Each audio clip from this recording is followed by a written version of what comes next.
ஒரு அரண்மனையின் முன் அரசன் நின்று கொண்டிருக்கிறான். அந்த வழியை ஞானி நடந்து செல்லும் போது அந்த மன்னன் அந்த ஞானியை ஏளனமாக பார்க்கிறான்.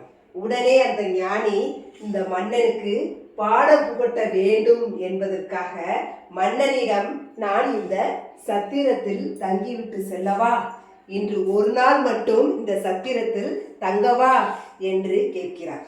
உடனே மன்னனுக்கு கோபம் வருகிறது. நீ இந்த அரண்மனையை சத்திரம் என்று எப்படி சொல்வாய்? இவ்வளவு பெரிய அரண்மனையை சத்திரம் என்கிறாய், ஏன்? அதற்கு ஞானி, இதற்கு முன் இந்த அரண்மனையில் யார் இருந்தார்? என் தந்தை என்கிறார் மன்னன்.